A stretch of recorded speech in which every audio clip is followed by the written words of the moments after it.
meus queridos, tudo bem? Vamos começar então aqui trabalhando com essa partezinha da ecologia, que é super interessante quando a gente fala de relações ecológicas, né? Nada mais é do que a interação entre vários seres vivos, entre o ambiente que os cerca. Então, essa ligação que acontece entre eles é algo bem bacana, porque nem sempre, quando você se relaciona com algum amigo, com algum conhecido seu, essa relação pode ser uma relação que às vezes não traz tantos benefícios para você, né? Além de algumas relações poderem trazer algum tipo de benefício, algum tipo de vantagem, isso é legal a gente abordar isso porque faz parte da vida, né? E por que no meio animal isso não aconteceria da mesma forma? Ok? Então as relações ecológicas seriam justamente esse tipo de interação, como acontece entre os seres vivos, certo? Como as populações elas conseguem interagir frente ao meio que os cerca. Isso é bacana a gente entender, que mostra a trama de fato que acontece naquelas cadeias ecológicas, nas teias ecológicas. Tudo bem? Muita gente também conhece esse tipo de relação como biocenose, né? Eu até coloquei aqui um conceitozinho bacana para vocês, né? Que compõe a comunidade, que estão em constante interação. E como acontece essa interação? A interação ecológica basicamente busca um equilíbrio.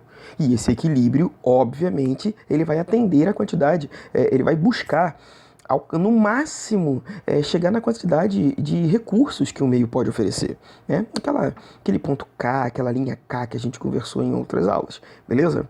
Quando a gente classifica essas relações dentro dessa interação, desse equilíbrio, nós podemos classificá-las de duas formas diferentes.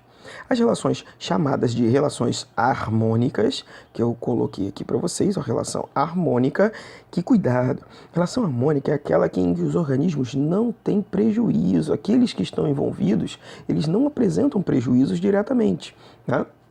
Não necessariamente, certo? Ela obrigatoriamente trará um benefício para alguém, mas é muito comum você visualizar algum organismo envolvido nessa interação tendo algum tipo de benefício, certo? Por isso que a gente classifica com esse sinalzinho aqui, ó, de positivo, que seria alguém que está sendo beneficiado, ou você pode ter também uma relação que traga um sinal que é muito comum você visualizar, que é o zero, um zerinho assim, ó, certo? Que seria aquela que não está tendo nenhum tipo de benefício nem prejuízo. Tudo bem? Existem as relações também que são chamadas de relações desarmônicas, né? Que são aquelas em que alguém tem algum tipo de prejuízo, mas essa a gente vai ver em um outro momento. Tudo bem? Agora, a gente vai ver as relações harmônicas, que também podem ser subclassificadas, né, em dois grandes grupos. As relações chamadas de harmônicas interespecíficas, como está aqui para vocês, ó, interespecíficas. O que seriam relações interespecíficas? Entre espécies diferentes. Se você resgatar o conceito de população, é legal a gente colocar o seguinte, essa relação interespecífica, ela vai acontecer entre populações distintas. Lembrando que uma comunidade tem várias populações, certo? E nessas populações, você vai ver a interação acontecendo entre elas. Só que nesse caso, é uma relação que, ó, ninguém sai prejudicado. Tudo bem?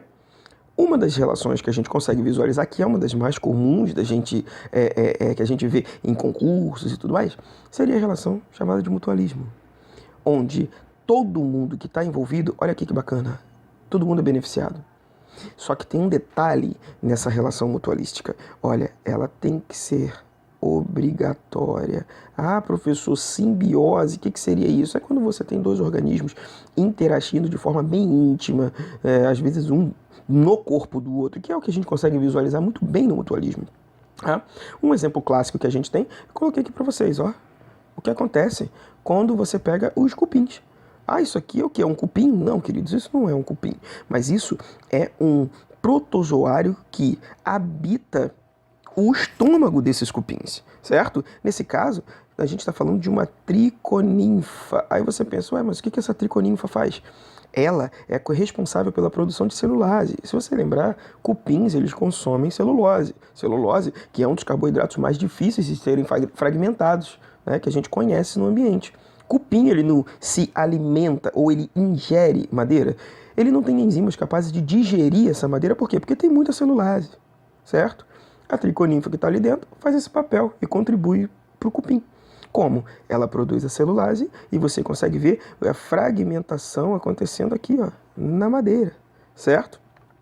essa fragmentação que você está vendo aqui acontecendo internamente acaba fazendo com que a madeira ela é fragmentada no estômago, mas pela enzima que a triconinfa é capaz de produzir, certo? Como é que o cupim é beneficiado com isso? Ele já pega praticamente a celulose já fragmentada, na verdade não a celulose, mas ela pode pegar, por exemplo, glicose diretamente e ser beneficiada pelo consumo dessa glicose. Ah, e onde que está o benefício da triconinfa? Queridos, ela recebe alimento basicamente sem procurar, né? E se você for parar para pensar, ela está protegida dentro do cupim. Então, acontece um benefício mútuo. E olha que barada interessante. Se você observar como é obrigatório, se a gente separa esses dois, pasmem, ambos morrem, certo? Então, para que eles estejam numa relação em equilíbrio, é interessante que eles estejam juntos, separados, eles não conseguem sobreviver, certo? Um outro exemplo clássico, trazer minha cabecinha para frente, para cima. Um outro exemplo clássico seria aqui, ó, a triconinfa dos cupins, mutualismo. É a única forma? Não. Olha aqui, líquens. Se você pegar líquens, já conversamos sobre eles em outras aulas. Já conversamos sobre esses líquens lá quando a gente estava vendo sucessão ecológica. Então, olha só. Líquen, você sabe que é a associação entre fungos e algas. E quando você pega essa interação entre fungos e algas, você sabe que o fungo ele é um organismo de natureza heterotrófica, certo? O que seria esse organismo heterotrófico? É aquele cara que ele não tem a capacidade de produzir o seu alimento. Não é bem produção alimentar, mas vamos colocar assim, ele não é capaz de produzir os seus carboidratos. Porém, as algas têm essa capacidade, e essas algas fazem isso com maestria. Só que a produção de carboidrato que as algas fazem consegue suprir as necessidades do fungo, certo? O fungo, por sua vez, ele tem hifas, com um poder de penetração no solo absurdo. Um poder de penetração em superfícies absurdo, inclusive produzindo ácidos orgânicos, que também contribui para a sucessão ecológica, a gente sabe disso, né? Só que esses fungos associados com essas algas, os fungos podem ajudar as algas no acesso, por exemplo, à água, beleza? As algas podem ajudar os fungos, disponibilizando para eles carboidratos. Tudo bem? Isso acaba fazendo com que os líquenes eles sejam organismos já complexos, organismos mutualísticos, em que você vai ver os dois indivíduos associados, porém, líquens fazem com que fungos e algas sejam beneficiados por essa interação. Certo? Essa obrigatoriedade para eles acaba sendo vantajoso. Volto a dizer, se é obrigatório, o que acontece se a gente separar os caras? Obviamente, eles acabam morrendo, certo? Existem espécies que conseguem fazer essa questão de líquens. Todos os fungos ou todas as algas conseguem compor os líquens? Não, certo? São grupos específicos que conseguem manter essa relação mutualística. Queridos, uma outra forma mutualística de interação seria o que acontece entre bactérias e ruminantes, certo? Ruminantes, boi, por exemplo, e as bactérias que estão no estômago desse boi. O que acontece? No trato digestório, na verdade, que ele percorre várias câmaras diferentes dessas cavidades estomacais, o que acontece? Os ruminantes, eles são organismos que não têm essa capacidade também de fragmentar celulose, e celulose é a base da alimentação deles. Então, quando eles fazem o consumo desses organismos, dessas plantas principalmente, as bactérias, por sua vez, produzem uma grande quantidade de celulase e degradam essa celulose, inclusive produzindo uma série de matéria orgânica oriunda da energia extraída dessa celulose. Elas conseguem, inclusive, ampliar a sua cultura bacteriana, produzindo matéria orgânica suficiente para a população de bactérias, que acaba nutrindo, de uma certa forma, o ruminante em si, gerando uma interação mutualística, onde a bactéria é beneficiada pela presença da celulose, certo? Que o ruminante é capaz de captar no meio, e o ruminante pela presença da matéria orgânica. A gente vai ver mais à frente que essa interação ela é beneficiante para ambos os organismos, ela é muito interessante, porém existem algumas controvérsias em relação a ela, mas a gente vai ver isso num outro momento. Tudo bem? Dando sequência, queridos, existe uma outra forma de interação que seria a protocooperação. Muita gente confunde com o mutualismo. Porém, essa protocooperação ela é interessante, pois há um benefício mútuo entre os organismos envolvidos, beleza? Só tem uma diferença quanto ao mutualismo diretamente. Olha, não é obrigatório. Então, um não depende do outro para viver. Muito embora a interação traga benefícios e, inclusive, pode aumentar o índice de indivíduos na população quando ela está acontecendo, beleza? Porém, não necessariamente os organismos dependam disso para sobreviver. Se houvesse essa dependência, seria mutualismo, ok? Exemplos que eu coloquei aqui para vocês seriam, tipo, anêmona e peixe-palhaço, que seria aqui nessa fotinha. Se você observar, a anêmona, esse cara aqui embaixo, um quinidário, certo? Com seus tentáculos tóxicos aqui, ok? E aqui dentro você está vendo o peixe-palhaço, né? Um peixinho muito conhecido quando desenho, né? Vocês já devem lembrar qual é. O que acontece quando a gente avalia essa situação que está acontecendo entre esses indivíduos? Cara, o quinidário, ele é tóxico. Ele tem células urticantes na extremidade de seus tentáculos, certo? Ao longo da superfície dos seus tentáculos, que nós chamamos de quinidócitos. O que acontece? Eles produzem uma substância urticante extremamente tóxica que alguns organismos não conseguem resistir. O que acontece com o peixe-palhaço é que ele consegue fazer uma resistência a essa toxina. Consequentemente, ele consegue ocupar essa região interna. E qual seria o benefício disso? Para o peixe-palhaço, fantástico. Predadores não conseguem captá-lo, não conseguem capturá-lo. Então, quando ele entra aqui nesses braços, nesses tentáculos dos quinidários, da anêmona, onde ele está fazendo essa interação, essa anêmona, de uma certa forma, oferece ao peixe-palhaço uma proteção. E o que ela ganha em troca? Muitas das vezes, pesquisadores consideram que a atividade desse peixe no interior desses tentáculos, vamos dizer assim, acaba limpando a superfície interna desse animal. E essa limpeza pode trazer algum tipo de benefício para essa anêmona, beleza? Algo que também pode ser um pouquinho questionado em termos de valor nutricional. Mas a gente pode levar em consideração que, de uma certa forma, uma limpeza é um tipo de benefício, ok? Diferente já do que acontece com o camarão limpador. Perceba que esse camarão limpador, a gente não colocou nenhum organismo aqui envolvido nessa interação, porque ele faz isso com quem se aproxima, certo? Aqui tem um peixe se aproximando e a gente consegue visualizar muito bem que o camarãozinho que está aqui embaixo, ó, ele se lança sobre a superfície do animal, mas não para consumir o animal. Ele vai consumindo células mortas, resíduos que estão presos à superfície desse animal e até mesmo parasitas, fazendo a sua nutrição consumindo esses organismos ou esses resíduos. Isso traz um benefício de eliminação de parasitas e até mesmo da limpeza da superfície dos organismos que são beneficiados com esse tipo de interação. Algo semelhante acontece aqui, ó, com esse caranguejo, certo? E, de novo, uma anêmona, parente dessa daqui, certo? Só que essa anêmona, lembra? Quinidários, certo? Então, eles têm esses quinidócitos, tentáculos com extremidades de células com poder urticante significativo. Se esse caranguejo, ele consegue, por exemplo, colocar essa anêmona nas suas costas, ele acaba sendo beneficiado por isso. Por quê? Se algum predador, porventura, tentar consumir a matéria orgânica desse caranguejo, a anêmona ela vai oferecer uma espécie de obstáculo, uma espécie de proteção, justamente por conta desses quinidócitos, né? Dessas células urticantes que podem repelir aquele predador.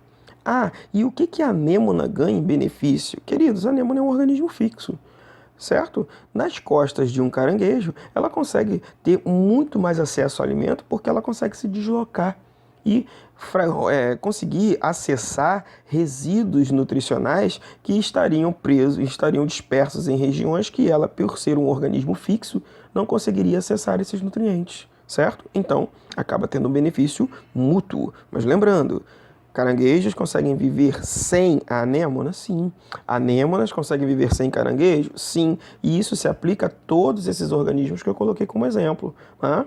O pássaro-palito e o crocodilo seriam um exemplo clássico que é muito abordado em algumas provas, em alguns livros você consegue visualizar bem, que o crocodilo ele tem o hábito de se aquecer pela manhã em regiões de grande iluminação, na beira de rios e tudo mais. O que acontece? Quando ele abre, quando ele chega nessas regiões, nas primeiras horas do dia, ele abre a boca para que o corpo dele seja aquecido, uma vez que esse organismo é um organismo ectotérmico. O que quer dizer isso? Ele precisa de um aquecimento externo, de uma fonte de calor externa, para que seja ativado o seu metabolismo. E ele utiliza o sol, principalmente, como fonte de radiação. Beleza? O pássaro palito é um organismo endotérmico, então ele não precisa diretamente desse aquecimento prévio. O metabolismo dele já é controlado por reguladores internos de temperatura, ok? Por conta disso, o crocodilo ele abre a sua boca para conseguir esse aquecimento. Ah, mas por que ele abre a boca? Né? Quando ele abre aquela boca, fica aquela abertura. A boca do crocodilo é extremamente vascularizada. Por quê? Porque é um dos principais órgãos sensoriais desse animal, né? Ele preda com a boca, ele se defende com a boca, certo? Ele tem sensores para identificação química do meio onde ele está inserido, que estão na superfície, não interna, mas periférica da boca, o que exige uma grande vascularização. Os vasos sanguíneos levam o sangue para a extremidade da boca e o aquecimento proporcionado pela radiação provoca uma carga térmica nesse sangue, que quando ele retorna para o corpo pelo batimento cardíaco, certo? A temperatura corporal começa a aumentar, ativando seu metabolismo. Mas isso requer um tempo. Logo, quando o crocodilo está com essa boca aberta, o pássaro palito se utiliza desse momento, entra na boca do crocodilo e começa a consumir fragmentos alimentares que poderiam estar presos entre os dentes do crocodilo e assim se beneficiar desse valor nutricional, ok? Já o crocodilo, por sua vez, acaba tendo uma limpeza bucal, certo? É como se fosse o dentista do crocodilo, ok? Benefício para ambos.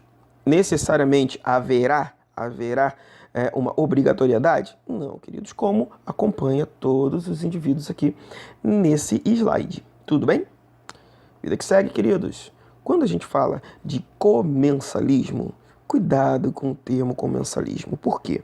Ele pode ser utilizado para abordar uma série de interações diferentes. Por quê?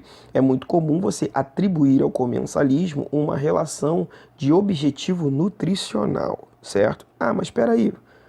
Benefício para um e neutro para o outro? Sim. É uma das características clássicas do comensalismo, né? Onde um organismo ele se beneficia do comportamento de outro, certo? Nutricionalmente. Porém, esse outro organismo, muitas das vezes, ele nem sabe o que está acontecendo, certo? É o que a gente consegue ver, por exemplo, com aqueles peixinhos que você vê associado a rêmoras e raias, né? Quando você tem raias e tubarões, perdão, quando você tem aquela rêmora presa na superfície do animal, que aqui a gente consegue visualizar uma raia, certo? E aqui as rêmoras associadas. Quando você vê esse animal se alimentando, muitos fragmentos nutricionais ele não consegue captar diretamente. Então, aquilo que fica ao lado, aquilo que se perde na alimentação, que serve não necessariamente como um resíduo, mas aquilo que não foi utilizado pela raia, as rêmoras conseguem consumir. Resultado, ela é beneficiada. Mas tirou alguma coisa da raia? Não, não teve nenhuma retirada da raia. Então o que acontece? Nenhum tipo de prejuízo para ela, ok? Bois e garças conseguem fazer exatamente o mesmo caminho, certo? Onde os bois eles vão fazer um consumo de vários nutrientes que podem ficar espalhados pelo ambiente e a garça ela vai lá e se aproveita dessa situação. Tudo bem? Uma relação interessante que seria legal a gente colocar seria a relação de inquilinismo, certo? Assim como o comensalismo, ela é benéfica para o indivíduo e neutra para o outro. Por quê? Se você observar, aqui eu tenho um valor nutricional de suma importância. Já no inquilinismo, eu tenho uma relação associada a abrigo e suporte. Como assim? Um organismo ele utiliza o outro como abrigo ou como suporte, certo? Que é o que a gente consegue visualizar no Fierasper e Pepino do mar, que seria aqui uma relação entre os dois. Como assim? Se você consegue observar, aqui tem um peixinho pequenininho, o Fierasper, certo? Que é um peixinho pequenininho, muita gente também chama de peixe-agulha. O que acontece com esse animal que está aqui? Ó? Ah, isso é um animal, professor? Sim. Isso é o pepino do mar. Pepino do mar, queridos, que é um dos primeiros grupos de organismos a apresentar o que a gente chama de deuterostomia. Que seria isso? Ele produz o ânus primeiro, certo? E depois ele produz a boca, criando um tubo digestório completo obrigatório, ok? Isso quer dizer que esse animal ele tem boca e ânus. Esse tubo formado é um tubo em que esse animal ele utiliza, por exemplo, para fazer filtração de uma série de resíduos que estão em suspensão na água. O alimento entra pela boca, obviamente, e sai pelo ânus, sendo filtrado nesse trajeto. Só que ele tem um diâmetro significativo para fazer uma captação maior de nutrientes. É aí que o Fierasfer se aproveita da situação. Quando um possível predador se aproxima desse Fierasfer e que ele encontra o pepino do mar no seu entorno, o que acontece? O Fierasfer ele entra por um desses orifícios, certo? E ao entrar por um desses orifícios, perceba que o diâmetro do tubo digestório do pepino do mar, ele não vai oferecer nenhum tipo de resistência, porque o Fierasfer ele consegue ser menor, certo? Então ele simplesmente procura um abrigo, ok? Para que um predador não faça o consumo desse animal. O predador foi embora, ele sai. Concorda aqui? Para o Fierasfer, maravilhoso. Para o pepino do mar, nenhum tipo de benefício, de prejuízo. Tudo bem? Nem sequer benefício, certo? Há uma observação que seria legal a gente comentar, que seria, dentro desse inquilinismo, variações que muitos chamam de epifitismo e epizoísmo. E o que seria cada um desses? Epifitismo é quando você tem um organismo utilizando um suporte, certo? Vegetal. Vegetal é um ser vivo, então é um ser vivo sendo utilizado como suporte, ok?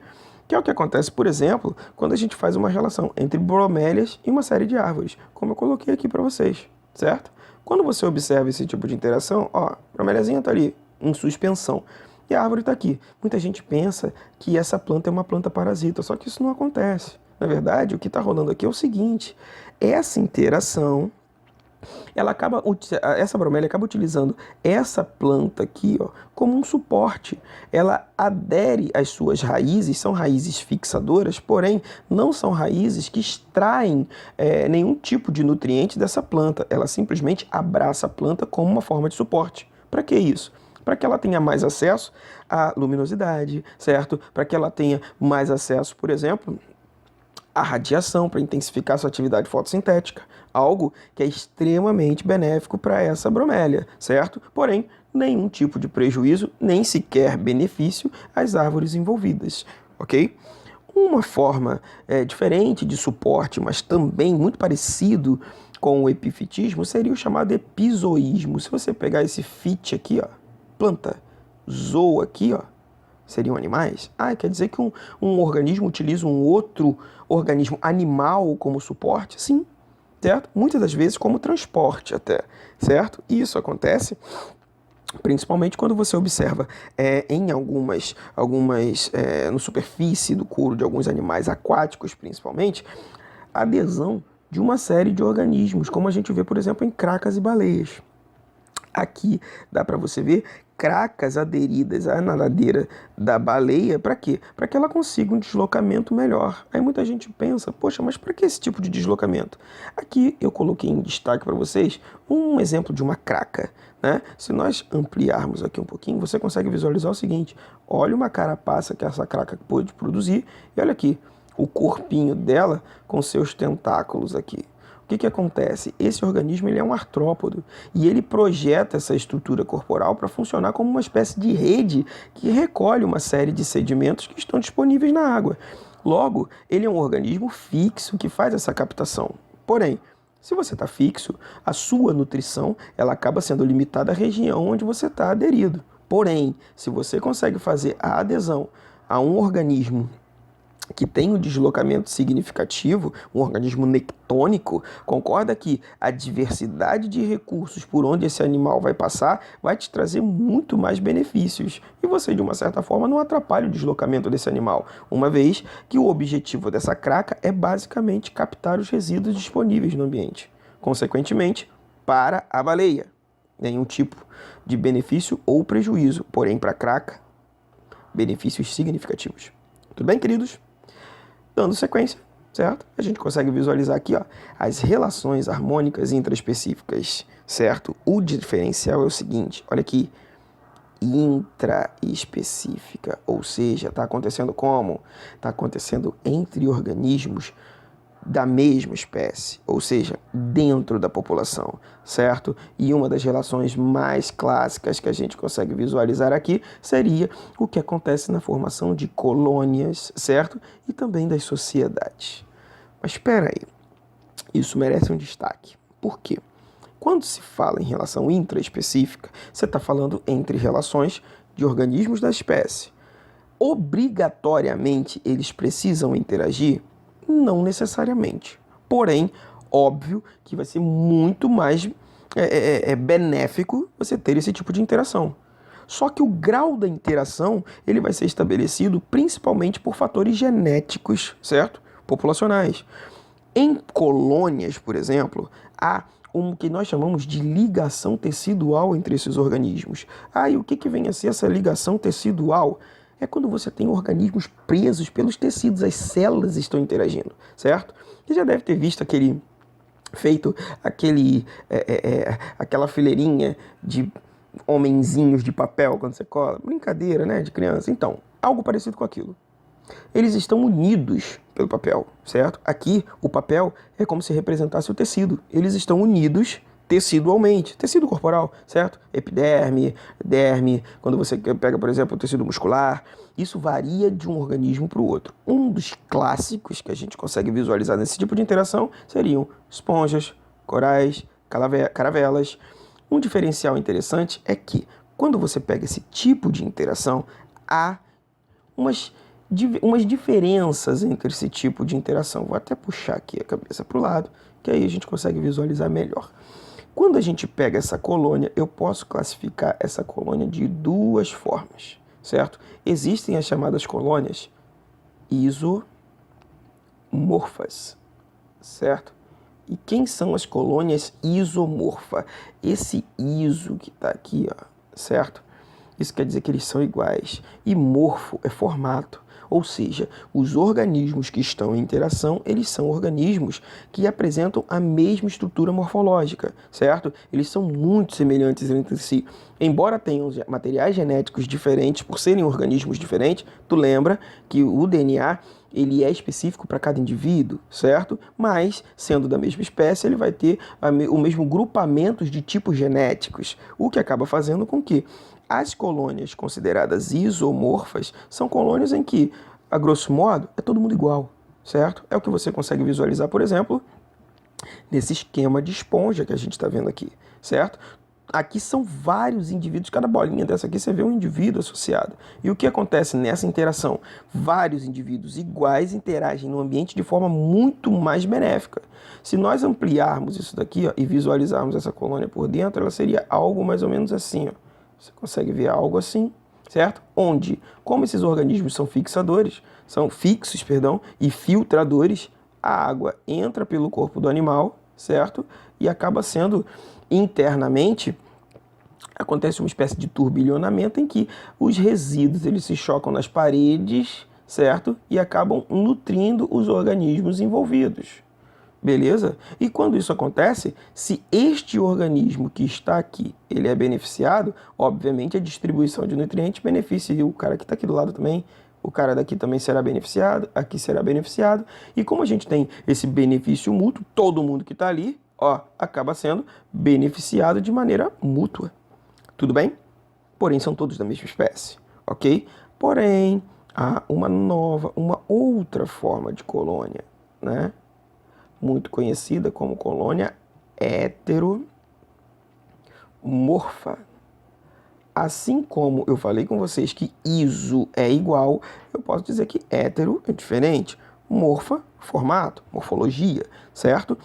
Essa colônia heteromorfa, você não vai ter, a grosso modo, todo mundo igual. Não. Nessa colônia heteromorfa, você consegue visualizar organismos diferentes, porém compondo um corpo meio que coeso, único, que é o que você consegue visualizar aqui, com essa galerinha aqui, certo? É conhecido como caravela. Isso seriam quinidários, queridos. E eu coloquei aqui, ó, várias estruturas que você consegue visualizar e muitas dessas estruturas representam organismos diferentes, né? Aqui nós temos, por exemplo, um pneumatóforo, que seria essa estrutura aqui, ó, que é voltada justamente para o deslocamento. Pneumo está relacionada ao ar.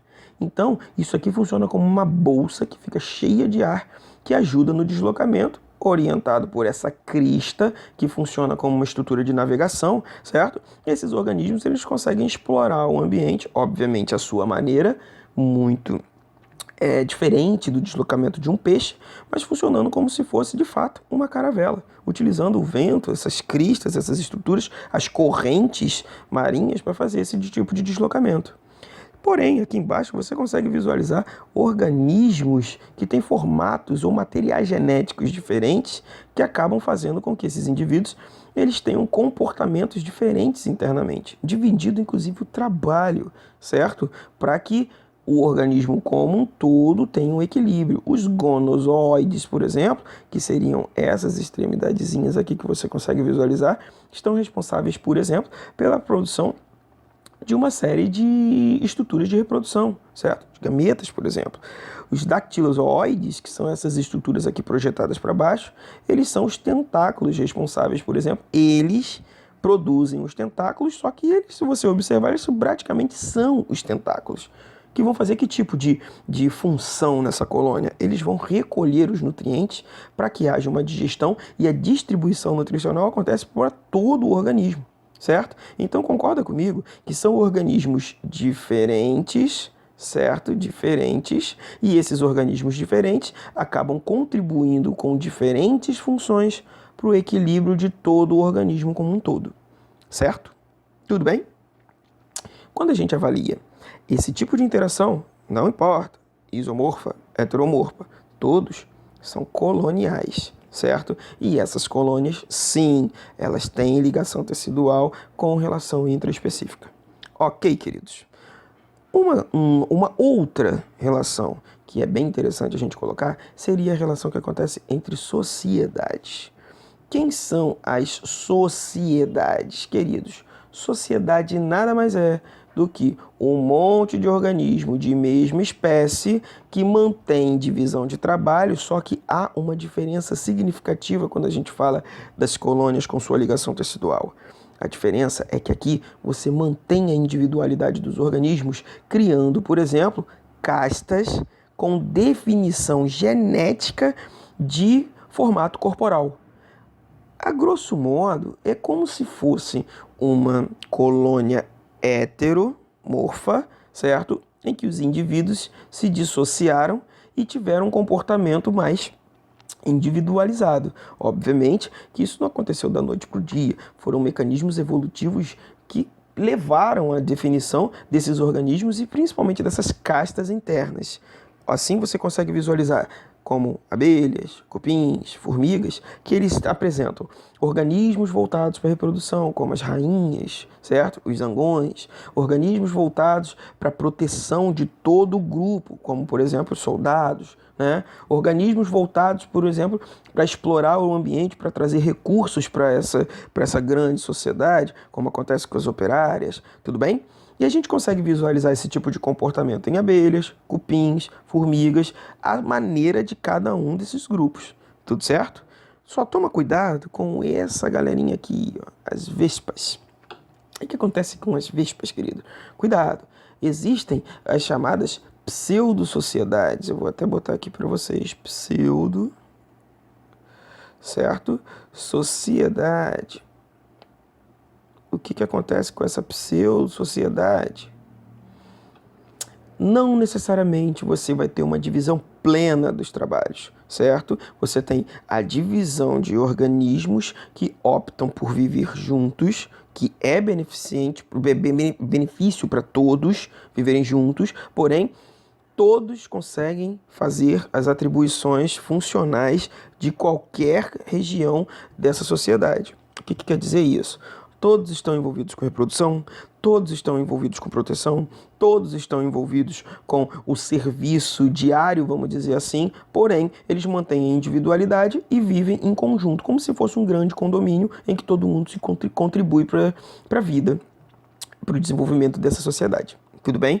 Não chega a ser uma sociedade completa, e sim uma pseudo-sociedade. Ok, queridos? Tudo bem para todos até aqui, certo? Bom, quando a gente dá sequência à coisa, A gente pode ver uma outra forma de interação, que essa daqui eu acho fantástica. Eu acho muito legal, que seria chamado gregarismo. Quem é esse tal desse gregarismo? Muitos também conhecem como bando, né? É uma relação ecológica que ela é esporádica, ela acontece momentaneamente com objetivo, com vários objetivos, deslocamento, só que o principal do objetivo deles é defesa, certo? E a gente vai ver o porquê. Como a gente tem um agrupamento populacional, os indivíduos eles começam a se juntar, certo? Para conseguir ter algum tipo de interação mais efetiva no ambiente. Vou colocar alguns exemplos para vocês. Tipo, quando você vê o gado, por exemplo, búfalos, né? Bois, né? No ambiente das savanas, por exemplo, você consegue ver aqui, ó, vários búfalos, vamos colocar aqui, certo? Sendo atacados por leões. Aqui uma leoa especificamente. Se você pegar, por exemplo, um desses búfalos sozinhos e uma leoa, obviamente há uma vantagem significativa no hábito predatório dessa leoa. Muito embora não é fácil para que essa leoa sozinha consiga consumir um búfalo desse. A massa muscular dele é significativa, então haveria um grande gasto energético, porém a leoa teria condições de conseguir suplantar esse boi e consumir a sua matéria orgânica, muito embora haja uma grande dificuldade. Beleza. Agora, quando um desses animais eles identificam o perigo, certo? Ele pode emitir um sinal que pode ser um mugido, certo? Um sinal químico, normalmente para mamíferos principalmente, um mugido bem estridente, bem intenso, ele acaba atraindo outros organismos da mesma espécie, criando um verdadeiro bloco, certo? E esse bloco vai oferecer resistência àquele predador que está em questão. Essa união, eu te pergunto, para que eu tenha, por exemplo, essa leoa contra um desses búfalos, já é difícil. Agora você imagina contra um bloco de búfalos desse, muito mais difícil. Então, como a gente está falando de uma relação harmônica intraespecífica, eu não estou me preocupando com a relação que acontece entre o búfalo e a leoa, e sim entre esse e esse. Para esse búfalo, a presença desse aqui é vantajosa? Significativamente, certo? Para esse aqui, a presença desses dois é vantajosa? Sim. Para esse aqui, a presença de todos aqui é vantajosa? É muito vantajoso. Então, para todos, o gregarismo é extremamente benéfico, certo? Peixes, por exemplo, conseguem praticar o gregarismo para fazer grandes deslocamentos e principalmente para se assemelhar a um organismo que seria maior, limitando, por exemplo, a ação de muitos predadores. Aí eu te pergunto, para todos os envolvidos, é benéfico? Perfeito, certo? Aves fazendo esse comportamento de bando, se juntando todo mundo também para confundir um predador, certo? Como acontece com esses flamingos que a gente consegue visualizar aqui. Beleza? Agora, uma questão interessante. O ser humano pode, às vezes, utilizar isso a seu favor, certo? Quando você pega, por exemplo, o deslocamento de grandes rebanhos, é exatamente o gregarismo que é utilizado para que isso se torne efetivo. Por exemplo, se você tiver uma pessoa, um boiadeiro daquele lá, que consiga simular o mugido de um macho alfa, dando aquele mugidão, aquele negócio bem grandão, bem forte, bem estridente, todos esses animais eles podem se sentir sensibilizados por aquele som estridente e montar aquele complexo gregário para quê? Para que eles consigam suprir alguma ação de defesa, certo? Quando eles se juntam, beleza? Aquele organismo que emitiu o grande mugido, o som, o direcionamento que ele tomar vai atrair todos os outros animais, podendo, por exemplo, movimentar um grande rebanho, certo? Desse gado para as regiões em que o ser humano sente interesse. Tudo bem? Gregarismo, bem importante. Ó, pouco comentado, acho que é legal você tomar nota desse gregarismo. Show de bola? Quando a gente começa a falar dessas relações desarmônicas, queridos, aqui você tem que tomar um cuidado. Por quê? Quem são os organismos que fazem as relações desarmônicas? Na maioria dos casos, a gente tende a pensar em quem? No predatismo. Só que não, cara. Relação desarmônica é aquele tipo de relação que traz desvantagem a pelo menos um de seus participantes, não necessariamente por ação predatória, certo? Às vezes, essa desvantagem, esse prejuízo, ele pode ser inerente ao comportamento metabólico do organismo que fez. Às vezes, simplesmente, algo que ele produziu pode trazer desvantagem, certo? O que pode levar a um tipo de prejuízo para os organismos envolvidos. Show? Sendo assim, eu posso também classificar essas relações desarmônicas como desarmônicas interespecíficas entre organismos de espécies diferentes, e também posso falar das relações intraespecíficas, que vão contemplar aqueles organismos que fazem parte da mesma população, certo? Ou de mesma espécie. Quando a gente começa pelas interespecíficas, o que pode vir a acontecer aqui? Uma das mais clássicas que a gente toma nota seria essa relação de predatismo, certo? E como funciona esse predatismo? Ó, aqui tá bem claro pra gente. Um organismo é prejudicado e o outro beneficiado diretamente, certo? Porém, é uma relação que trata basicamente de uma interação alimentar, onde presa, que é o organismo consumido, obviamente o prejudicado, e predadores, o organismo beneficiado, eles se autorregulam. Autorregulação entre ações predatórias? Sim. Como assim? Entenda que para ser considerado predatismo, um organismo ele tem que sacrificar o outro, certo? Por exemplo, a gente consegue visualizar aqui, ó, leopardos e gazelas, certo? Existem inúmeras outras, cara. Você liga a televisão, documentários ecológicos, documentários de meio ambiente, boa parte deles optam por apresentar essas relações desarmônicas, principalmente predatismo. Por quê? Porque chama a nossa atenção, certo? Seria o lado meio que obscuro, certo, dessas relações desarmônicas. E como que a gente consegue visualizar isso? Coloquei um gráfico aqui para vocês que apresenta, por exemplo, a interação entre lebres e linces. Linces, eles são predadores de lebres, certo? Se você observar direitinho, olha o que vem acontecendo aqui. Se nós observarmos, ó, digamos que aqui eu consigo visualizar a população de lebres, ó, se essa população de lebres aumenta, concorda que esse aumento da população de lebres mostra que é um monte de recurso alimentar para o lince que está sendo disponibilizado no ambiente. Aí muita gente, poxa, mas por que aumentou a população de lebres e a população de linces diminuiu? Certo? Por quê? Se você observar direitinho, há um mecanismo evolutivo controlando esses dois indivíduos. Inicialmente, antes desse aumento da população de lebres, o que aconteceu com a população de linces? Elas estavam lá em cima, olha aqui, ó, certo? E olha onde estava a população de lebres, lá embaixo. O que acaba fazendo com que, deixa eu ampliar mais aqui, que aí você consegue ver melhor comigo, ó. Se nós observarmos aqui direitinho, olha aqui, ó. Eu falei com vocês que aqui a população de lebres está bem alta e a população de linces está baixa aqui. Mas se você observar anteriormente a esse ponto, olha onde estava a população de linces e a população de lebres. Como eu havia dito, a lebre é o recurso alimentar do lince. Consequentemente, se você tem uma grande população de linces, essas lebres foram consumidas em algum momento. Porém, a lebre que resistiu aqui embaixo, a que sobreviveu, era aquela lebre que era mais ágil, que era mais rápida, que conseguia se esquivar do lince com mais eficiência, com mais eficácia, o que acabou fazendo com que esse lince que estava aqui, certo? Ele não predou essa lebre, não é porque ele não queria, porque ele não conseguiu, certo? E essa lebre que não foi predada, a população dela obviamente aumentou. E se a gente fala desse aumento populacional, o que a gente está querendo dizer com isso? Foi selecionado uma lebre que era mais ágil, certo? Aquela que tinha mais condições a se manter nesse ambiente na presença de linces. Consequentemente, sua população aumentou, porque como ela consegue fugir melhor, o que acontece?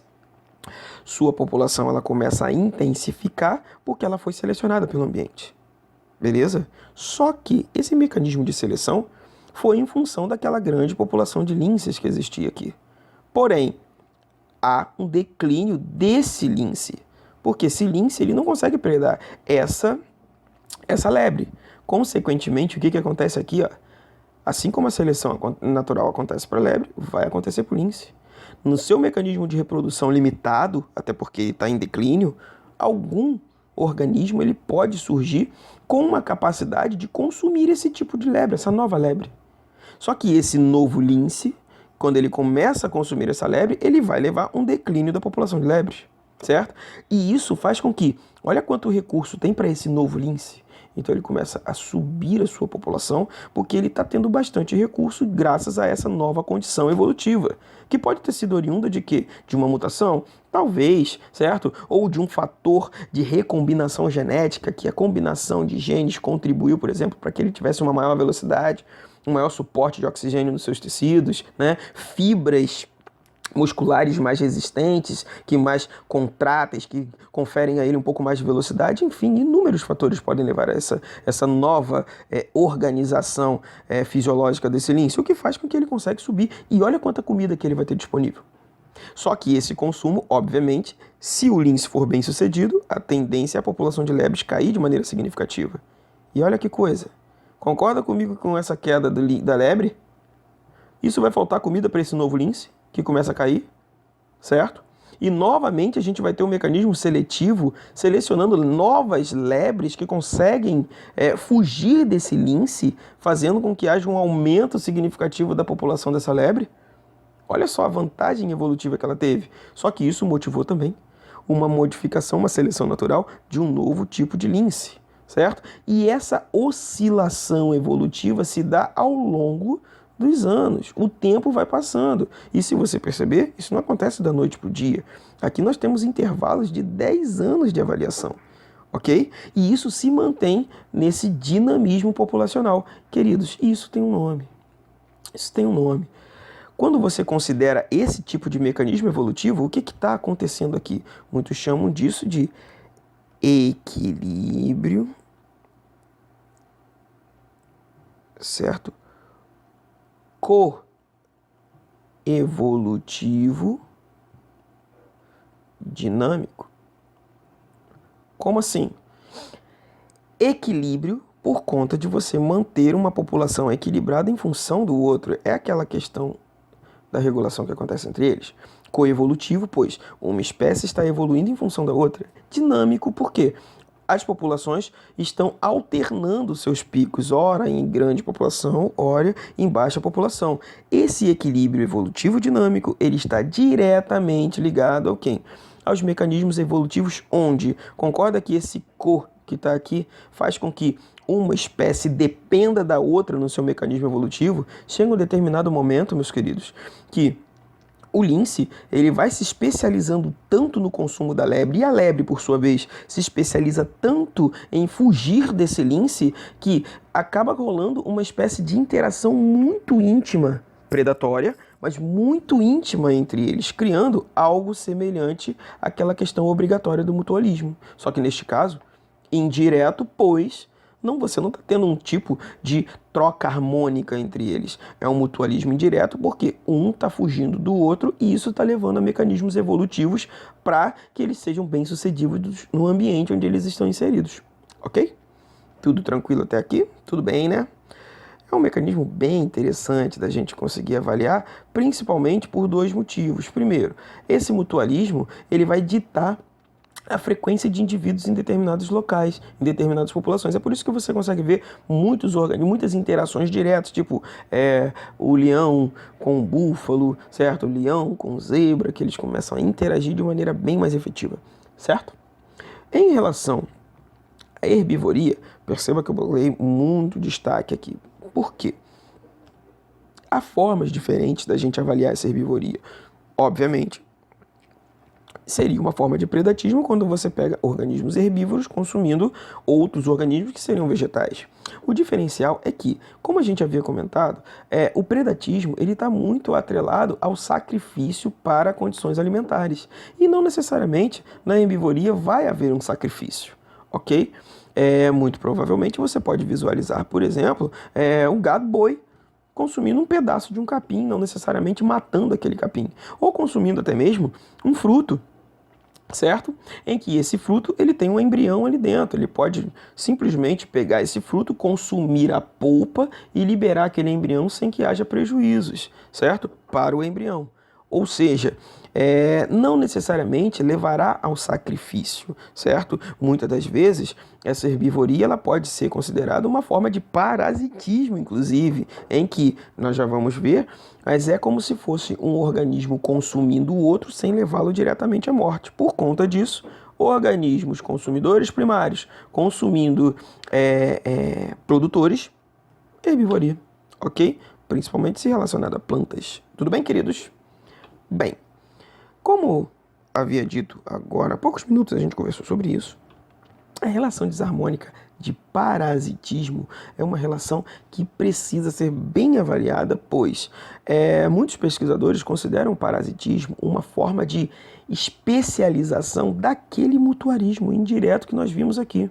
Como assim, professor? Imagina, se você pega essa lebre, certo? Sendo consumida por essa lince, e principalmente a lince, certo? O lince, perdão, ele se especializando no consumo da lebre, concorda que se você ele se especializar a ponto de sacrificar todas as lebres, ele vai ficar sem consumir nutrientes, ele vai ficar sem recursos disponíveis. Então, evolutivamente, há vertentes que mostram o seguinte: o predatismo, em alguns pontos, evoluiu a tal ponto, certo? Em que a interação se tornou cada vez mais gradativa, levando o organismo a tirar nutrientes do outro sem levá-lo à morte. Certo? Isso acaba possibilitando o surgimento de uma forma nova de relação desarmônica, onde um organismo ele continua prejudicando o outro, certo? Porém, não necessariamente levando à morte, que é o que acontece, por exemplo, com tanto animais e vegetais que criam uma relação de dependência, sendo que o organismo que vai fornecer os nutrientes é chamado de hospedeiro, certo? E o organismo que consome, ou parasito, ou parasita, certo? É o cara que vai obter os recursos. Só que existem várias formas desse parasitismo ele se implementar, certo? Dentre os tipos de parasitismos, existem os mais clássicos, ectoparasita, endoparasita, certo? Que seria ectoparasita, aquele que vai fazer, por exemplo, um parasitismo externo. Ele vai consumir nutrientes do corpo de outro indivíduo, só que os organismos eles mantêm a sua individualidade, um do lado de fora e o outro ele vai sendo consumido, que é o que acontece aqui, por exemplo, certo? Nessa interação, onde esse peixe ele está sendo parasitado, ok? Endoparasitas, que seria quando você tem aquele parasita ocupando o interior do corpo do hospedeiro. A gente consegue visualizar isso, por exemplo, numa lombriga aqui, ó, no intestino humano. Isso aqui seria a cavidade interna do corpo. Tudo bem? Holoparasitas e hemiparasitas. Quais seriam a diferença? Isso aqui já está mais associado ao recurso, a forma de consumo desses recursos. Holoparasitas, queridos, seriam os parasitas que utilizam todos os recursos de seu hospedeiro, certo? A gente consegue visualizar isso muito bem em plantas, quando a gente tem, por exemplo, a erva de passarinho, seria essa ervinha aqui, que é bem comum de você visualizar, só que o que acontece, diferente do que acontece lá das bromélias, as raízes dessas plantas, elas vão acessar diretamente o xilema dessa planta que está aqui no centro. O xilema ele fornece água para distribuição, principalmente para atividade fotossintética, para a parte aérea dessa planta, ok? Quando a erva de passarinho ela insere suas raízes no interior do caule dessas plantas, ela vai tirar a água do xilema para que ela consiga fazer sua fotossíntese. Mas ela tira a água dessa planta, não todos os recursos. Essa aqui ainda é capaz de fazer fotossíntese, por isso, hemiparasita. Parte dos recursos que a erva de passarinho precisa, ela tira dessa planta, fazendo o parasitismo dessa planta, ok? Bem diferente do que acontece, por exemplo, no holoparasitismo, certo? Onde você consegue tirar todos os recursos do parasita. Que é o que acontece aqui no cipó-chumbo. Se você observar, seria essa plantinha amarela que está aqui. Ah, mas isso é um estágio? Não, queridos, isso aqui é a planta mesmo, amarela. Mas a planta não deveria ter atividade fotossintética? Esse é o problema. Como ela é uma holoparasita, certo? Ela tira inclusive os carboidratos da planta onde ela está fazendo parasitismo, certo? Por conta disso, nem clorofila ela apresenta, ok? Então ela vai acessar tanto o floema quanto o xilema, tirando tanto a seiva bruta, água e sais minerais, quanto a seiva elaborada, oriunda dos fotoassimilados com a água. Então ela vai tirar os recursos, tudo que ela precisa para sua atividade metabólica, ela tira do seu hospedeiro, ok? Existem outras formas de parasitismo, que essas são menos clássicas, mais interessantes de comentar, que seria parasitismo de ninhada e o cleptoparasitismo. Como assim? Parasitismo de ninhada é o que acontece, por exemplo, com cuco e outras aves. É muito comum esses cucos, que são aves bem maiores, eles utilizarem os serviços de outra planta, de outro organismo, de outra ave. Por exemplo, o cuco fêmea, ele pega seus ovos e coloca no ninho de outras aves, certo? Quando coloca no ninho de outras aves, essas outras aves nutrem esse filhote a ponto do filhote desenvolver, certo? Sem que a mãe desse cuco ela tivesse serviços, ela tivesse, por exemplo, gastado energia para nutrir esse animal. Nesse caso, o que acontece? Essas outras aves, elas têm um gasto energético significativo para nutrir aquele cuco sem sequer ele ser da sua espécie. Tudo bem? Algo parecido acontece no cleptoparasitismo, mas esse daqui seria esse clepto, tá bem atrelado, tipo, a tirar a coisa de outros indivíduos, né? Um roubo, que é o que acontece, por exemplo, com fragata e albatroz. O que acontece?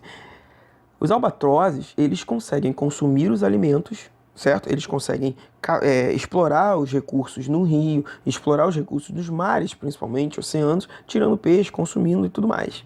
As fragatas, por sua vez, assim que o albatroz ele sai com o alimento, a fragata vem lá e rouba, certo? Isso é uma forma de parasitismo, só que não direto. É um parasitismo de recursos que ainda seriam utilizados pelos animais. As fragatas praticam esse cleptoparasitismo com o albatroz no momento em que elas tiram os alimentos que esses albatrozes foram capazes de captar no ambiente. Ok? Tudo bem? Bem, ainda dentro dessas relações desarmônicas, a gente pode citar, por exemplo, o que acontece nas competições, certo? Só que toma cuidado, porque competições, a competição ela pode ser tanto interespecífica quanto intraespecífica. Como agora a gente está abordando as relações inter, vamos focar nessa daqui. Algo interessante é que quando você pega essa competição interespecífica, acontece basicamente uma grande disputa por recursos, porque há aquilo que nós chamamos de sobreposição de nichos. Vou botar aqui, ó, sobreposição de nicho. Por quê? Se dois organismos desempenham o mesmo nicho, obviamente eles vão buscar os mesmos recursos, como, por exemplo, alimento, certo? Água, abrigo, porém eles são de espécies diferentes. Agora, algo que chama atenção seria essa condição aqui, ó. Por que é ruim para todo mundo, certo? Por que há prejuízo para todo mundo que está envolvido na relação? É muito simples. Se você pega, por exemplo, e tem uma competição acontecendo entre dois organismos diferentes, como está acontecendo aqui, certo? Entre chacais e abutres, o que vem a acontecer? Ambos estão buscando por esse recurso, certo? Porém, pensa comigo, se esse abutre não existisse, certo? Concorda que o chacal ele gastaria muito menos energia para consumir esse recurso que está disponível? Pensando por outro lado, se o chacal não estivesse nessa interação, concorda que o abutre conseguiria consumir esse recurso muito mais facilmente? Esse é o problema. A presença do outro organismo já é prejudicial, o que acaba fazendo com que você tem que pensar nessa relação como se ela acontece, certo? Quais seriam as consequências, certo? Para o organismo envolvido se não tivesse essa interação. Se não houvesse a interação, esse organismo, o chacal, por exemplo, ele consumiria muito mais recursos. Com a interação, se o chacal vence a competição, ele vai consumir os recursos? Sim, mas o gasto energético que teve e a disponibilidade desse recurso, certo? Eles podem gerar um saldo não tão positivo como seria se não existisse o abutre. E a mesma forma se nós pensarmos a respeito do abutre. Ou seja, por mais que um dos indivíduos saia vencedor, a relação ela sempre vai ser prejudicial para ambos os envolvidos. É muito melhor não competir, certo? Do que precisar competir por um determinado recurso, onde você vai gastar uma grande quantidade energética. Tá certo? Beleza, queridos? Uma nova Uma outra forma de relação desse tipo desarmônico, certo? Interespecífica seria o que acontece entre amensalismo. Não confunda com comensalismo. Comensalismo esse que é harmônico. Aqui, no amensalismo, também conhecido como antibiose, certo? Uma substância produzida por uma espécie pode proporcionar, por exemplo, a inibição do desenvolvimento dessa outra espécie. Certo? E como consequência, isso pode trazer algum tipo de prejuízo a essa espécie que está sendo submetida a essa substância. Poxa, como assim, professor? Certo? Imagina o seguinte, isso pode ter um cunho benéfico para um e prejudicial para o outro, ou prejudicial para um e neutro para o outro. Como acontece isso? Vamos pensar no seguinte. Quando você pensa, por exemplo, nos fungos, nós falamos de fungos já inúmeras vezes aqui, são decompositores, eles contribuem no pioneirismo lá na associação ecológica, certo? Estão em interação com os líquens, fazem interações mutualísticas. Cara, fungos, eles são fundamentais em várias atividades ecológicas. Porém, quando a gente pensa aqui, ó, eles são responsáveis pela produção de antibióticos. E como que o antibiótico pode desempenhar uma atividade amensal? Vamos pensar no seguinte. Olha que coisa interessante. Fungos, vou escrever aqui do lado para vocês. Fungos, certo? E bactérias, eles buscam, por exemplo, por matéria orgânica. Quando o fungo consome essa matéria orgânica, ele acaba liberando, por exemplo, pode liberar, por exemplo, alguns antibióticos. Só que o antibiótico é utilizado para acabar com o metabolismo bacteriano. E a presença do fungo liberando esse antibiótico pode prejudicar o metabolismo bacteriano. Só que, porventura, essa bactéria também estaria interessada no consumo dessa matéria orgânica.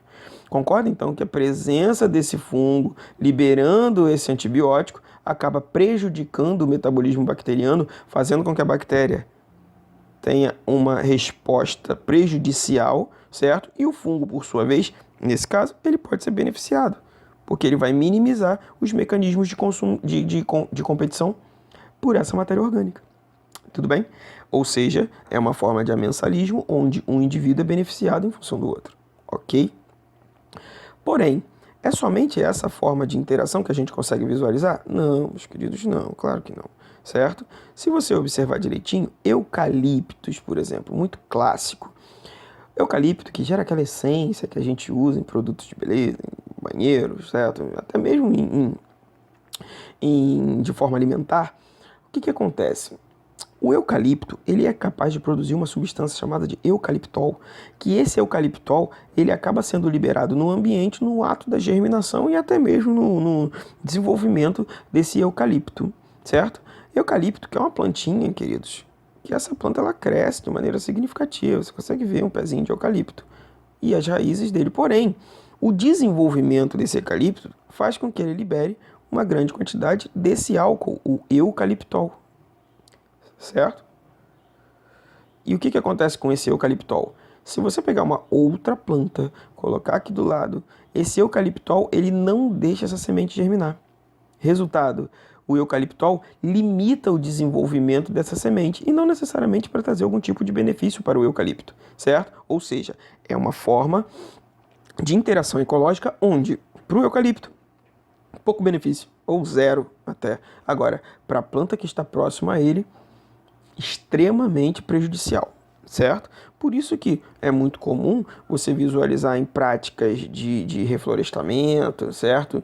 Em recuperação de áreas degradadas, não é interessante fazer o uso de eucalipto. Por quê? Se você quer recuperar uma área, você vai botar uma planta que limita o desenvolvimento de outras? Não faz muito sentido, certo? Algo semelhante acontece com dinoflagelados na produção da maré vermelha, que a gente consegue ver aqui. Dinoflagelados que são protoctistas, são protozoários, certo? São microalgas, certo? Que eles conseguem ter uma grande atividade fotossintética e a produção de muitas toxinas essas que podem ter um comportamento extremamente prejudicial no ambiente onde você consegue ver a proliferação dessas microalgas, certo? Então, quando você consegue visualizar Muitos dinoflagelados em atividade, a atividade fotossintética deles proporciona uma espécie de atividade mitótica, porque eles são unicelulares. E como são organismos, como são microalgas de alto comportamento fotossintético, um ambiente favorável proporciona a eles, por exemplo, uma atividade mitótica em que ele duplica. Só que ele produz uma carapaça no seu entorno. E essa carapaça, quando removida, acaba contribuindo para a liberação de uma série de toxinas no meio, que acabam assumindo esse aspecto avermelhado. Só que essa substância é extremamente tóxica, provocando, por exemplo, a liberação de uma série de toxinas que podem, inclusive, matar peixes, crustáceos, organismos que passam por essa área, beleza? É uma atividade não necessariamente poluente direto, porque há comportamento natural nisso. O diferencial é que alguns movimentos humanos, algumas atividades antrópicas, elas podem contribuir para o aumento desse comportamento dos dinoflagelados. Por isso também é estudado como um agente poluente, um agente de desequilíbrio ambiental, ok?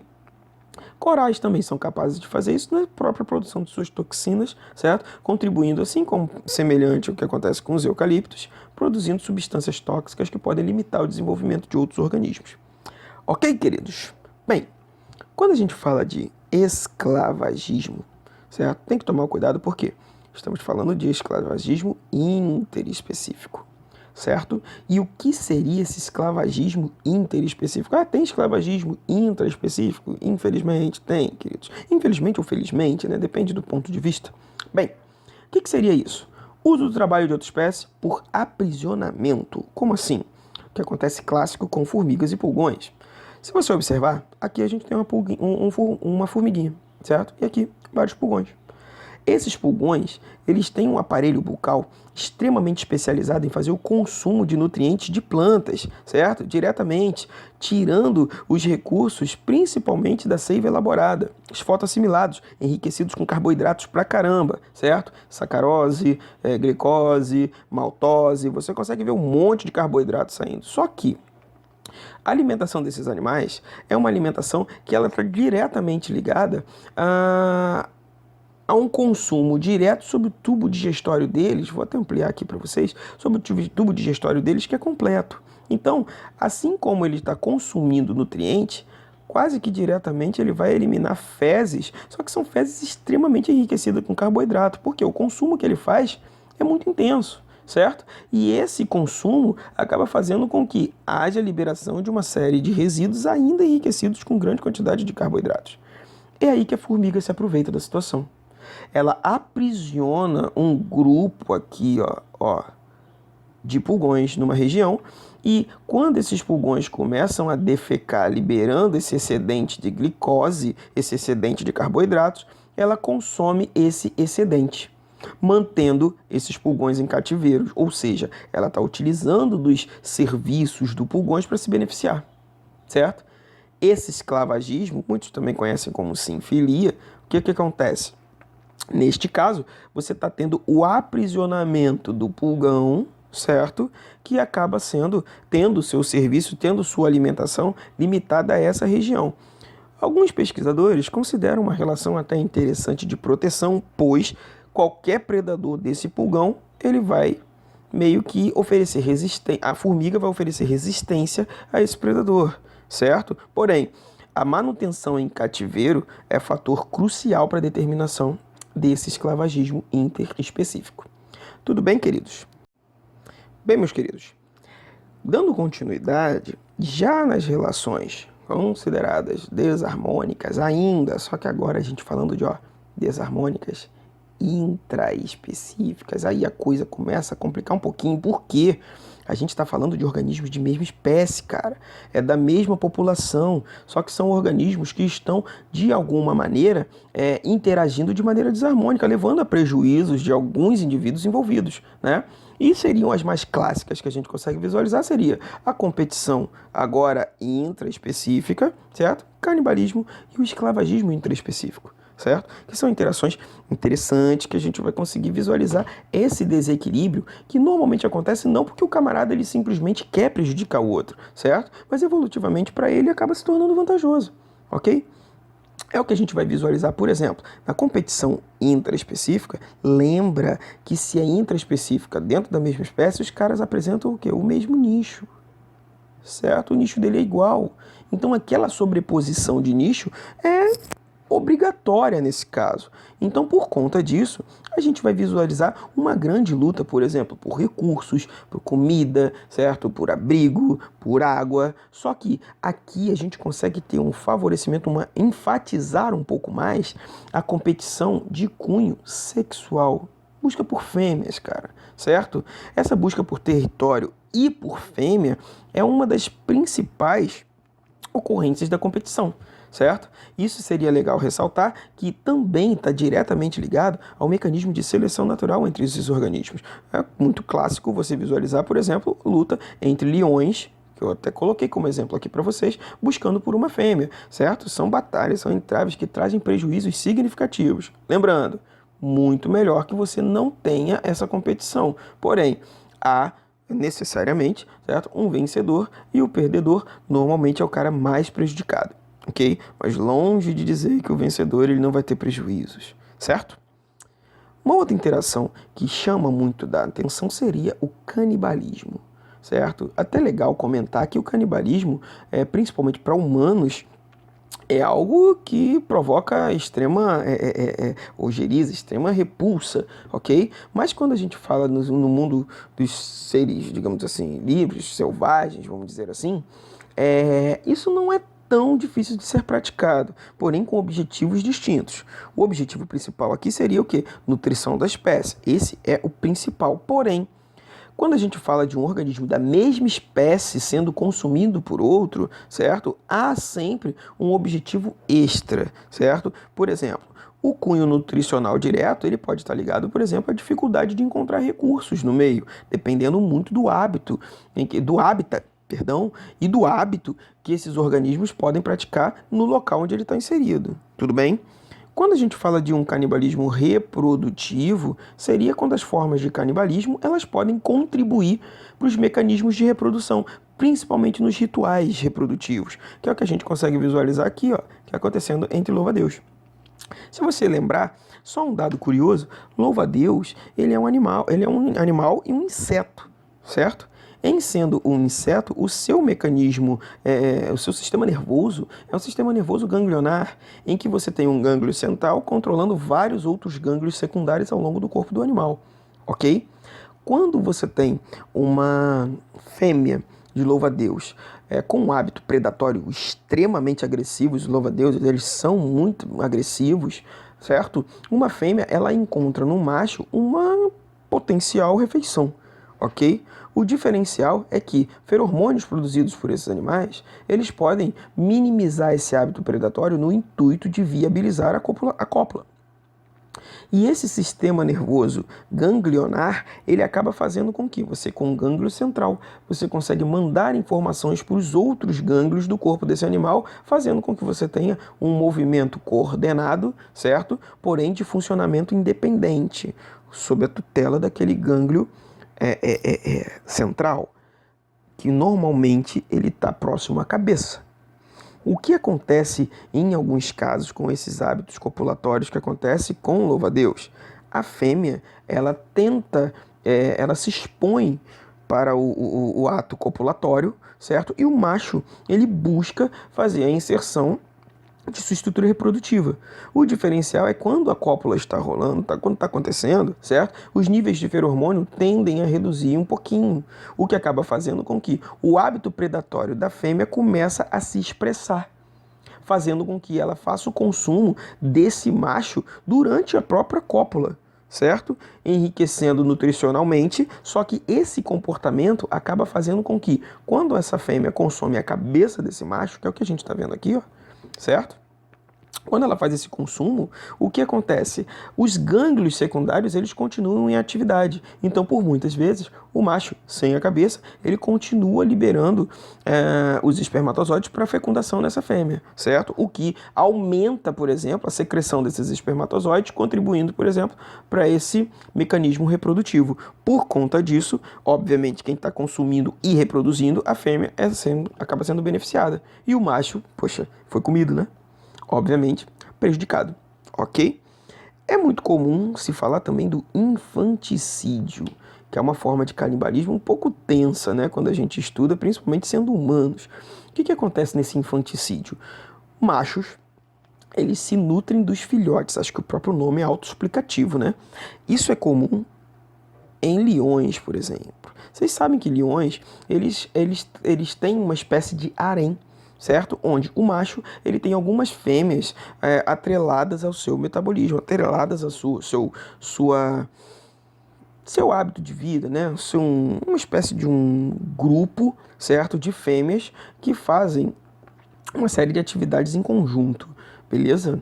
O que acontece é que esse sistema, esse regime de harém, vamos colocar assim, entre muitas aspas, ele desperta, por exemplo, o interesse de outros leões, certo? Leões de outras regiões, ou leões que estão passando, certo, numa determinada área. Então, o que acontece? Frequentemente, você tem leões que apresentam harém sendo, digamos assim, convocados para duelos com leões que estão vagando. E esses duelos, eles impõem, por exemplo, uma agressividade significativa, né? Se o leão que é responsável pelo harém vencer o duelo, obviamente, o outro leão ele é expulso. Porém, se esse leão que ofereceu esse embate, esse combate, se ele vence, ele acaba se tornando responsável pelo harém. E isso pode ser extremamente complicado por dois motivos. Primeiro, se ele se torna responsável do harém, ok, todas as fêmeas ficarão submetidas a esse leão. Isso traz um problema significativo, porque nós vamos ver no esclavagismo intraespecífico, o leão, muitas das vezes, ele se utiliza dos serviços da fêmea de caça para conseguir se alimentar. E esse leão, ele fica responsável por fazer a segurança de todo esse grupo de leões e leoas, né? Os filhotinhos principalmente. Quando esse novo leão, que conquistou esse harém, entre aspas, quando esse novo leão, ele assume essa característica de responsável, quando as fêmeas saem para caçar, ele simplesmente mata e consome, nutricionalmente falando, todos os leõezinhos e os filhotinhos, certo? Isso acaba fazendo com que toda a prole do leão que foi expulso seja dizimada, exceto as fêmeas, ok? Nesse caso, as fêmeas, quando retornam e percebem que seus leões, seus filhotes foram consumidos, foram mortos, muitas delas entram em comportamento copulatório, certo? Elas entram em atividade reprodutiva, fazendo com que esse novo leão faça, por exemplo, a cópula com todas as outras fêmeas, provocando, por exemplo, a produção de descendentes agora oriundos deste novo leão, certo? Então, foi um infanticídio que, no caso, para o leão dominante, foi vantajoso. Para os filhotes, obviamente, extremamente prejudicial. Beleza? O esclavagismo intraespecífico, queridos, seria o uso do trabalho de indivíduos da mesma espécie, como eu coloquei para vocês. Leões machos utilizando os serviços, por exemplo, de caça e de predação das fêmeas, que elas acabam disponibilizando o alimento para que esse leão seja beneficiado da caça ou do trabalho daquela fêmea, daquela leoa que saiu para sua predação. Tudo bem? Queridos, vamos ficando por aqui. Espero ter ajudado, tá? Um forte abraço, queridos.